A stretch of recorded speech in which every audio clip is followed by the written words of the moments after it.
أعوذ بالله السميع العليم من الشيطان الرجيم. بسم الله الرحمن الرحيم. Troisième partie, les éthiques minutieuses et les œuvres secrètes. Les éthiques minutieuses sont 10. Premièrement, que les dépenses soient licites et que la main soit à l'écart de tout commerce qui occupe le cœur pour celui qui reste occupé par les invocations d'Allah. Selon un récit rapporté par la voix de la famille du prophète, alayhi salatu wassalam, il est dit: à la fin des temps, les gens partent en pèlerinage en 4 catégories. Les sultans pour la promenade, les riches pour le commerce, les pauvres pour quémander et les lecteurs pour la renommée. Il est totalement détesté d'accomplir les obligations du pèlerinage à la place d'un autre pour recevoir de l'argent en contrepartie. Par contre, il est autorisé de le faire gratuitement pour aider quelqu'un. Dans ce sens, le prophète alayhi salatu wassalam dit: à chaque pèlerinage, Allah fait entrer au paradis 3 catégories de personnes. Celui qui l'écrit dans son testament, celui qui l'exécute et celui qui le fait à la place de son frère.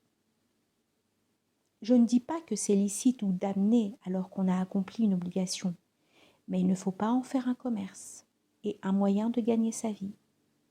Car Allah donne la vie ici-bas par la religion et non pas le contraire. On dit: quiconque lutte dans le sentier d'Allah et se fait rémunérer est comme la mère de Moïse qui allaitait son fils pour être rémunérée. Si on le fait à la manière de la mère de Moïse, c'est licite car on touche de l'argent pour pouvoir aller en pèlerinage, mais on ne fait pas le pèlerinage pour encaisser de l'argent. Deuxièmement, il ne faut pas aider les ennemis d'Allah en leur livrant l'argent de la besace, car ce sont eux qui interdisent le passage et coupent la route à la mosquée sacrée, tels que les émirs de la Mecque et les Arabes qui guettent le long de la route. Livrer l'argent à ces gens les aide à l'oppression. L'un des ulémas dit: mieux vaut retourner chez soi que de leur donner de l'argent, car ceci représente une invention apocryphe qui, tôt ou tard, deviendra une tradition suivie et la soumission la rend humiliante pour les musulmans, car elle représenterait un impôt. Troisièmement, être généreux dans la nourriture et dépenser sans dilapider, mais donner généreusement ne signifie pas dilapider, et 1 dirham dépensé dans le pèlerinage sera remboursé à 700. Ibn Umar, qu'Allah en soit satisfait, disait: l'homme généreux emmène avec lui la bonne nourriture dans le voyage. Et il disait: le meilleur pèlerin est le mieux intentionné, le plus généreux et le plus certain. Le messager d'Allah alayhi salatu wassalam dit: le bon pèlerinage accepté n'a de récompense que le paradis. Quatrièmement, omettre de commettre des turpitudes et s'éloigner des controverses telles qu'il est mentionné dans le Saint-Coran. La turpitude est un terme qui réunit toutes les indécences dans les paroles, les actes et les propos tenus aux femmes pour faire l'amour, car ceci est excitant, et tout ce qui est excitant est damné. La bassesse est un terme qui regroupe tout ce qui discrédite l'obéissance à Allah. Le prophète alayhi salatu wassalam a fait des bonnes paroles et de la distribution de la nourriture la piété du pèlerinage. Il faut avoir une bonne conduite, et la bonne conduite ne signifie pas qu'il ne faut faire du mal à personne, mais plutôt supporter le mal d'autrui. Omar, qu'Allah en soit satisfait, dit à quelqu'un qui prétendit connaître un homme: L'as-tu accompagné lors d'un voyage qui prouve sa bonne éducation? Il dit non. Il lui dit: je vois que tu ne le connais pas. Cinquièmement, faire le pèlerinage à pied dans la mesure du possible. Lors de sa mort, Abdallah ibn Abbas dit à ses enfants: mes enfants, allez à pied en pèlerinage. Le pèlerin à pied gagne les bienfaits de 700 bonnes œuvres d'abstinence et de continence. On lui dit: en quoi consiste-t-elle? Il dit: chaque bonne action compte pour 100 000. On demanda à l'un des ulémas à propos de la Umrah: faut-il qu'on marche à pied ou qu'on loue un âne à 1 dirham? Il répondit: si on est attaché au dirham, mieux vaut louer un âne, mais si la marche nous est difficile, comme chez les riches, mieux vaut marcher.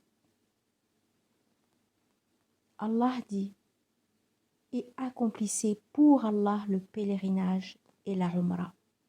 Sourate la Vache, verset 196.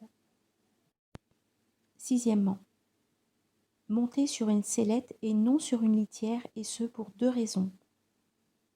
Alléger le poids pour ne pas faire du mal à la monture, et éviter l'imitation des riches et des orgueilleux. Le prophète, alayhi salatu wassalam, a accompli le pèlerinage sur une monture sur laquelle il avait placé un vieux chiffon qui vaut 4 dirhams. Il a accompli les tours au dos de la monture pour que les gens remarquent sa conduite. Il dit, alayhi salatu wassalam: imitez-moi dans les rituels. Ibn Omar disait lorsqu'il voyait les pèlerins avec leurs parures et leurs litières: les pèlerins sont peu nombreux, mais les montures sont nombreuses.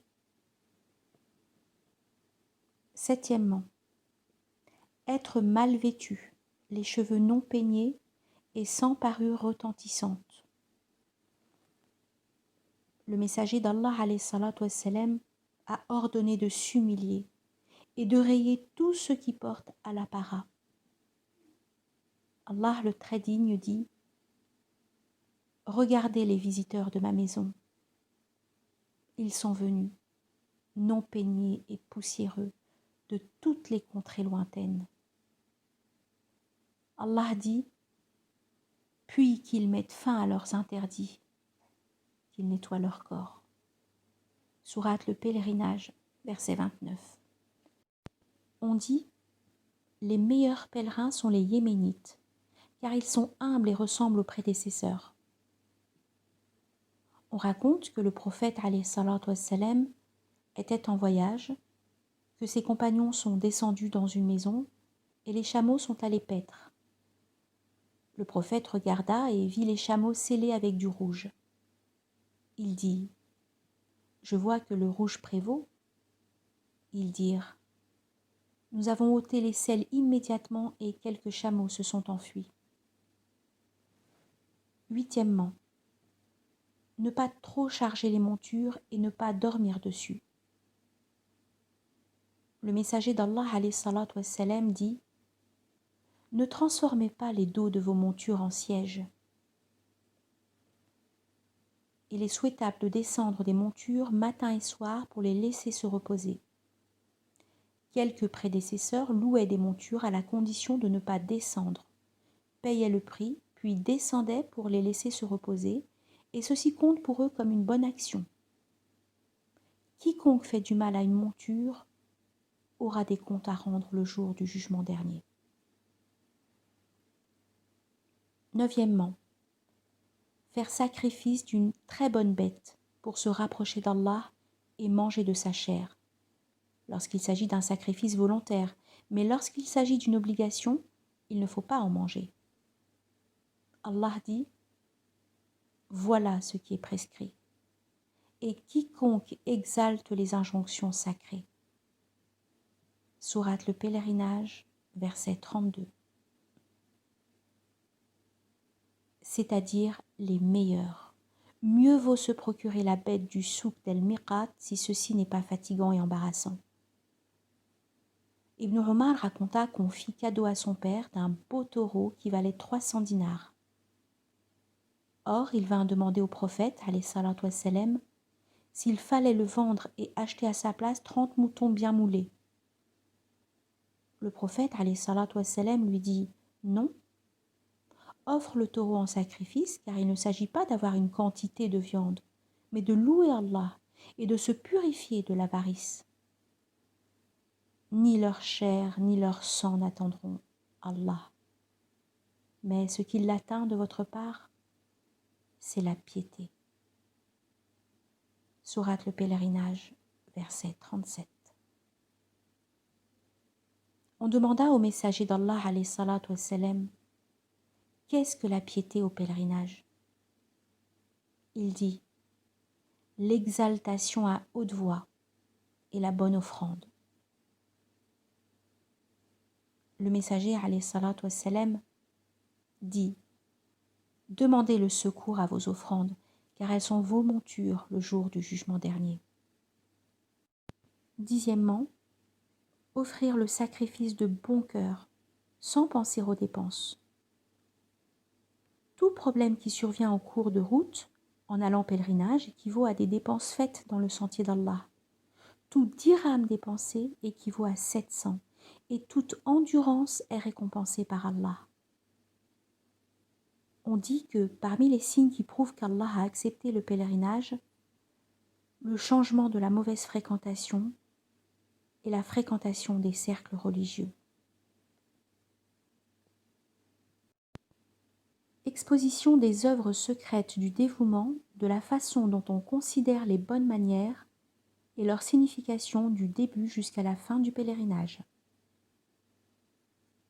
Sachez que le pèlerinage commence par la compréhension de la place du pèlerinage dans la religion, puis l'envie de l'accomplir, la prise de décision, l'abolition de tous les empêchements, l'achat du tissu de l'ihram, l'achat des provisions, la location de la monture, la marche dans la campagne, le port de l'ihram, la rentrée à la Mecque et l'accomplissement des œuvres déjà mentionnées. La compréhension. Sachez qu'il n'est guère possible d'atteindre Allah sans continence et dévotion. Pour cette raison, les moines dans les religions précédentes s'isolaient et vivaient en ermite au sommet des montagnes pour éviter toutes sortes de fréquentations et ainsi s'adonner entièrement à la prière et aux endurances en vue de gagner la vie dans l'au-delà.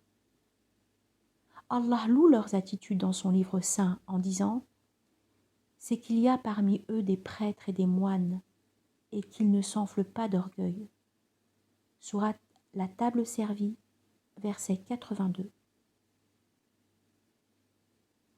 Lorsque la foi en Allah s'est refroidie et que les gens se sont adonnés à leur turpitude, à l'abjection et à la concupiscence, Allah le tout digne et vénéré a envoyé son messager Muhammad, alayhi salatu wassalam, pour renouveler la voie des messagers dans le comportement. Les religieux l'interrogèrent à propos des moines et du clergé dans sa religion. Et il leur dit « Allah nous a échangé la cléricature par de la lutte et l'exaltation sur tout monticule, c'est-à-dire le pèlerinage. Allah a accordé à cette nation le don de faire du pèlerinage, qui vaut le monachisme et a honoré sa maison antique, tout en reconnaissant qu'il est beaucoup plus digne qu'on ne puisse le confiner dans une maison ou dans un territoire, et ce, pour que leur humilité soit plus grande et leur servilité plus profonde. C'est ainsi qu'Allah leur a imposé les devoirs dont les significations ne sont pas abordables par l'esprit, tels que le jet des cailloux et les rondes entre Safa et Marwa à maintes reprises. C'est en accomplissant ces actes qu'apparaît la perfection dans la servilité et l'obéissance. La zakat est un acte de bienfaisance. Le jeûne concrétise l'abstinence et l'élimination des passions qui sont les ennemis d'Allah. l'agenouillement et la prosternation dans la prière font l'objet d'un acte d'humilité qui est recherché par les âmes pour exalter Allah. Quant au jet de cailloux, sa seule signification demeure dans l'acte d'abjurer solennellement le démon et de se soumettre à un ordre divin prescrit. Pour cette raison, le messager d'Allah alayhi salatu wassalam, dit à propos du pèlerinage « Je me soumets et je réponds à ton appel au pèlerinage avec humilité et servilité. » Si vous comprenez ceci, vous comprendrez pourquoi les esprits sont frappés d'ébahissement devant ces actes qui concrétisent les mystères des adorations. La ferveur. La ferveur se présente après avoir compris que la maison est celle d'Allah. Celui qui s'y dirige ne perd pas le mérite, car l'objectif de cette visite est de voir le visage d'Allah dans la vie future. L'œil qui est périssable ici-bas et non doté d'une capacité à supporter la vue d'Allah en regardant la maison antique, méritera de regarder et voir le Seigneur de cette maison. Cette ferveur de voir Allah sera accompagnée de la réalisation des promesses qu'Allah a faites à ses serviteurs. La décision. Sachez que cette décision signifie l'abandon des parents et de la patrie et l'immigration, loin de toute passion et de tout plaisir, pour visiter la maison d'Allah. Sachez que cette décision est grandiose et que lorsqu'on demande la grandeur, on doit risquer gros. Que cette décision soit purement prise pour accomplir une obligation et non par hâblerie ou par la renommée, pour la renommée. Sachez qu'il s'agit bien d'une indécence de se diriger à la maison d'Allah avec un tout autre objectif que celui de la visite. Couper les relations. Ceci signifie rendre tout ce qui a été délibérément pris et sans droit et se repentir d'avoir commis des péchés délictuels. N'a-t-on pas honte de venir visiter le roi des rois tout en le désobéissant ? Si on désire que le pèlerinage soit accepté, on doit se repentir d'abord et couper toutes les relations avec le démon, car si on ne fait pas ceci, on ne récolte que la peine et l'endurance. Tout voyageur court des risques et des dangers, à part ceux qu'Allah préserve. Pour ceci, il est conseillé de faire son testament avant d'entamer le voyage, et que l'on se rappelle que ce voyage ne représente que la préparation pour le voyage dans l'au-delà.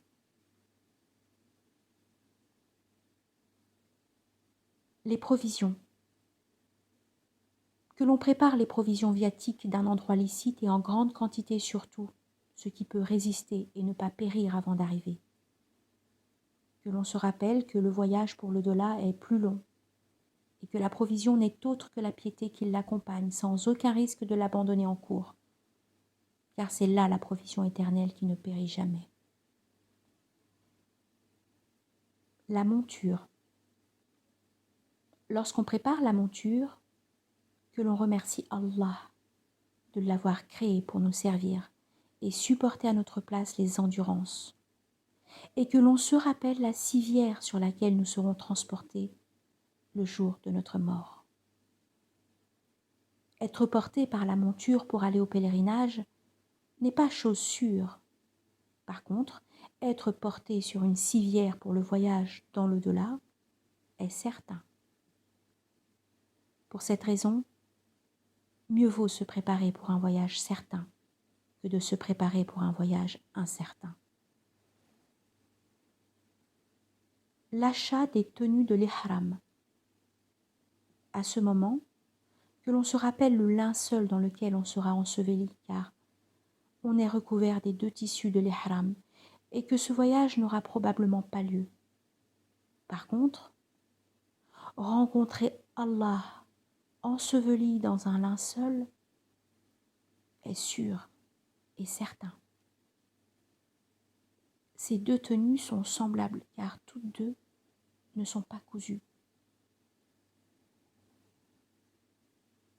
La sortie de chez soi. Que l'on se rappelle qu'on a quitté les parents et le pays pour se diriger vers Allah dans un voyage sans égal. Que l'on prépare en toute intimité ce qu'on veut et qui sera le visiter. Qu'on sache qu'on vient visiter le roi des rois au milieu des foules de visiteurs qui ont été appelés et qui ont répondu à cet appel. En coupant toute relation avec le démon et en quittant la patrie et les parents pour visiter cette maison dans l'espoir de rencontrer son Seigneur dans l'au-delà. Que l'on espère, en cas de décès, d'avoir le mérite de rencontrer Allah dans l'au-delà. Car Allah, le tout digne, dit « Et quiconque émigre dans le sentier d'Allah trouvera sur terre maintes refuges et abondance. Et quiconque sort de sa maison, émigrant vers Allah et son messager, et que la mort atteint, sa récompense incombe à Allah. » Sourate les femmes, verset 100. La traversée de la campagne. Qu'on se rappelle la sortie de la vie par la mort le jour du jugement dernier et les dangers qui existent. En voyant les brigands, qu'on se rappelle le danger imminent de Munkar et Nakir. Et en voyant les lions et les scorpions, qu'on se rappelle les vers de la tombe et les vipères. En se trouvant isolé, qu'on se rappelle la solitude dans la tombe et de toutes ses craintes, qu'on prenne une leçon qui nous servira dans le tombeau. L'ihram est la réponse à l'appel à partir d'El-Miqat. Sachez que ceci signifie répondre à l'appel d'Allah. Souhaitez donc que ce soit agréé. Soufiane ibn Uyayna dit Ali ibn al-Hussein, qu'Allah en soit satisfait, est parti en pèlerinage. Lorsqu'il porta les habits de l'ihram, son visage devint pâle, se mit à trembler et ne pouvait plus répondre « Mon Dieu, me voici !» Labbaik, Allahumma labbaik. On lui dit « Pourquoi ne réagis-tu pas ?» Il dit « Je crains que ma réponse ne soit refusée. » Lorsqu'il répondit, il s'évanouit, tomba de sa monture et resta ainsi jusqu'à la fin du pèlerinage. Ahmad ibn Abi al-Awari dit « J'étais avec Abi Suleyman ad-Darani, qu'Allah en soit satisfait, lorsqu'il voulut porter les harams. Il ne répondit présent qu'après avoir traversé 1 mile. Il perdit conscience, puis se remit et dit « Allah, gloire à lui !» a inspiré Moïse, que la paix soit avec lui, d'ordonner aux oppresseurs parmi les Israélites de cesser de l'invoquer, car il se souviendra de ceux qui l'invoquent par la malédiction. Malheur à toi, Ahmed. J'ai entendu que celui qui part en pèlerinage avant d'avoir la conscience tranquille et qui dit « Allah, je réponds à ton appel », Allah lui dit « Ta réponse est refusée jusqu'à ce que tu rendes ce que tu dois aux gens. » J'ai peur qu'on nous dise la même chose. Allah le Très-Haut et digne dit « Et fais aux gens une annonce pour le Hajj. » Sourate le pèlerinage, verset 27. La rentrée à la Mecque. Qu'on se rappelle qu'on est arrivé sain et sauf à la maison d'Allah, qu'on souhaite de rester à l'écart du châtiment et être digne d'être rapproché d'Allah. Que l'espoir soit grand car la générosité est générale. Allah est miséricordieux. L'honneur de la Kaaba est grand. Et le mérite de celui qui implore ne sera jamais perdu. la vue de la Mecque, que la grandeur de la Kaaba soit présente dans le cœur et qu'on considère par vénération qu'on est en train de voir le Seigneur de la Kaaba. Qu'on souhaite qu'Allah nous procure la vision béatifique comme il nous a accordé l'honneur de voir sa maison. Qu'on remercie Allah de nous avoir accordé ce degré et de nous avoir admis dans le groupe des visiteurs. Qu'on se rappelle l'exode des foules le jour du jugement dernier, vers le paradis espérant d'y être admis, où elles se divisent entre admis et refoulés. Qu'on se rappelle que tout dans le pèlerinage nous rappelle l'au-delà.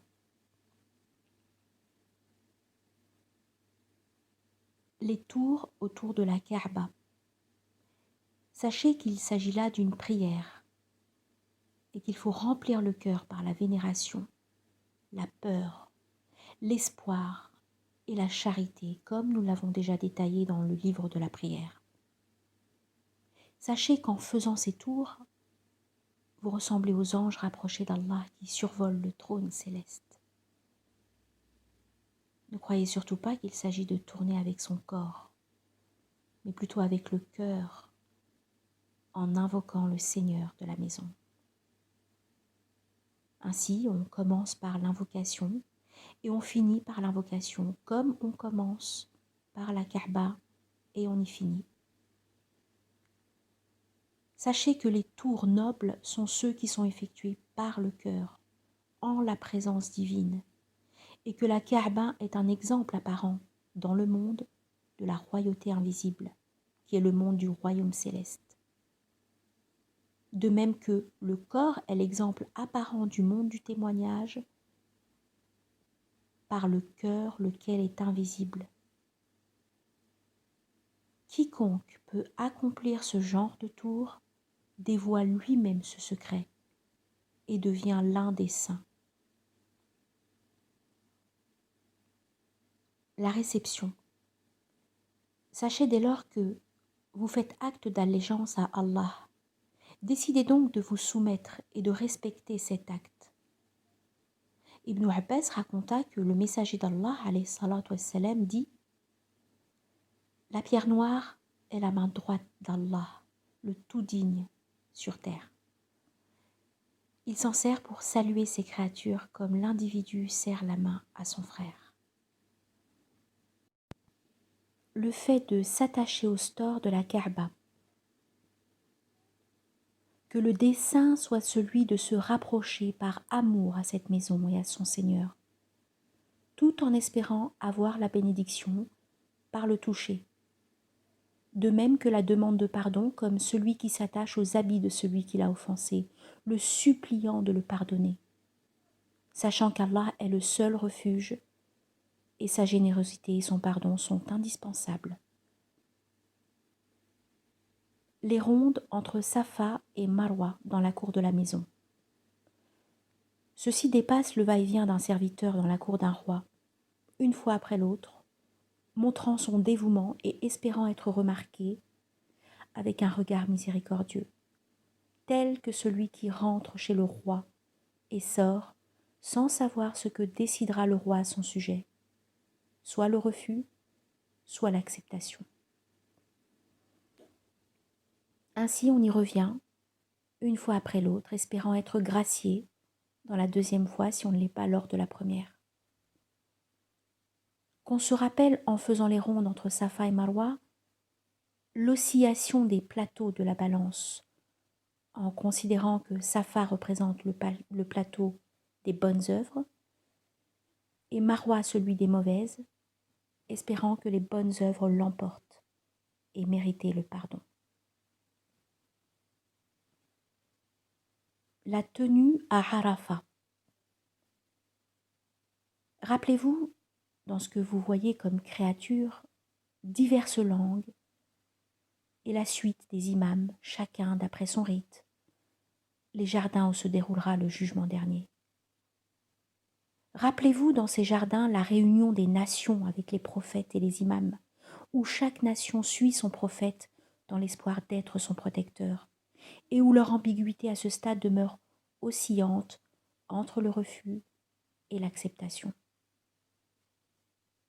Lorsque vous vous rappelez ceci, implorez Allah le tout digne d'être parmi ceux qui triomphent par sa grâce et réalisez votre espoir. Certes, la situation est noble et la miséricorde enveloppera ceux qui implorent Allah, les bras levés et les yeux fixant le ciel. Pour ceci on dit, c'est un péché mortel de venir à Arafat et de penser qu'Allah ne pardonne pas. Le jet des cailloux. Cet acte concrétise la soumission et la servilité, de même qu'il symbolise la ressemblance à Abraham, que la paix soit avec lui, lors de son pèlerinage. Lorsque le démon, qu'Allah le maudisse, se présenta à lui à cet endroit, voulant l'induire en erreur, où Allah l'ordonna de lui lancer des pierres pour le faire fuir et lui couper tout espoir. Si vous croyez que le démon s'est présenté à lui et pour cela il lui a lancé des pierres, alors qu'il ne s'est pas présenté à vous, sachez alors que cette idée vient du démon, pour vous montrer qu'il s'agit d'un acte inutile qui dépasse le jeu. Et pourquoi donc le faire? Sachez alors que, d'après les apparences, vous lancez des pierres, mais en réalité, vous vous soumettez à un ordre divin pour le vénérer. Le sacrifice. Sachez qu'il s'agit d'un acte qui vous rapproche d'Allah par la force de la soumission. Accomplissez le sacrifice et faites à ce qu'il soit bien gros en espérant qu'Allah vous préserve du feu. La visite de Médine. Dès que vous l'apercevez, rappelez-vous que c'est la ville qu'Allah a choisie pour son prophète. Alayhi salatu wassalam. C'est là sa maison où il commença les injonctions de son Seigneur, où il lutta contre ses ennemis et y prêcha sa religion jusqu'à sa mort. Puis il en fit son berceau éternel et celui de ses 2 ministres. Marchez doucement et paisiblement, car c'est sur les traces de ses pas que vous marchez, et rappelez-vous que vous n'avez pas eu la chance de le voir sur terre, et que vous risquez de ne pas le voir dans l'au-delà. Ou peut-être vous le verrez avec amertume, à cause de vos péchés, comme il l'a dit. Allah élèvera vers moi des foules qui diront « Ô Muhammad, ô Muhammad !» Je dirai « Seigneur, ce sont mes amis. » Il dira « Tu ne sais pas ce qu'ils ont fait après toi. » Je dirai « Éloignez-vous et allez à l'enfer. »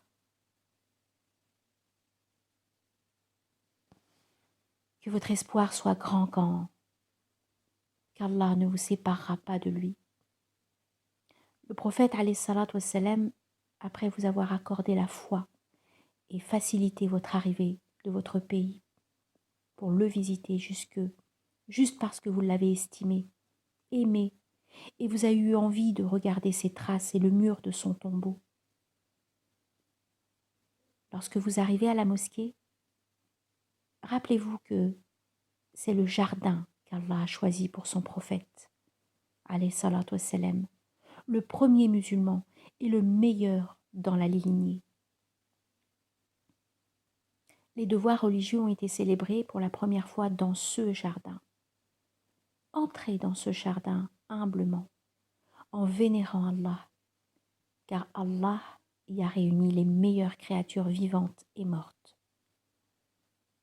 On raconte qu'Abu Sulayman dit « Ways el-Karani, qu'Allah en soit satisfait, est rentré à Médine lors de son pèlerinage.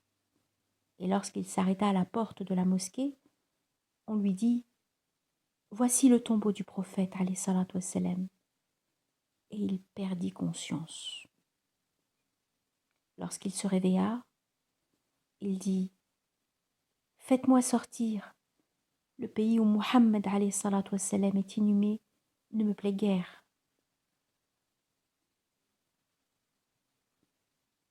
La visite du messager d'Allah, alayhi salatu wassalam. Que l'on se tienne devant le prophète, alayhi salatu wassalam, comme nous l'avions écrit, et qu'on le visite après sa mort, comme lors de son vivant, avec respect, sans le toucher ni l'embrasser. Car le toucher et l'embrassade sont des coutumes chrétiennes et juives. Sachez qu'il est au courant de votre visite et qu'il perçoit votre prière et votre salut. On raconte qu'il dit « Allah fait parvenir le salut de toute personne de la nation à chacun dans son tombeau. » Et il dit « Quiconque prie pour moi une fois, Allah prie pour lui 10 fois. » Si celle-ci est la récompense de celui qui prie, quelle serait alors la récompense de celui qui vient le visiter? Approchez-vous de la tribune et imaginez le prophète alayhi salatu wassalam en train de faire son sermon appelant à l'obéissance à Allah alors que les émigrants et les partisans l'écoutent avec les yeux ébahis. Lorsque le pèlerin achève tout ceci, il devrait rester inquiet sur son sort pour savoir si son pèlerinage a été avoué par Allah ou désavoué, car Allah n'accepte que celui qui l'a aimé. Celui qui aime Allah, Allah le prend en charge, fait apparaître sur lui les signes de son amour et le protège de la domination de son ennemi Satan. Si vous apercevez ces signes, sachez qu'Allah a consenti d'accepter votre pèlerinage. Et si c'est le contraire, sachez que vous n'avez récolté que les peines et les endurances du voyage. De ceci, nous cherchons protection auprès d'Allah. Gloire à lui. Le livre des mystères du pèlerinage est terminé.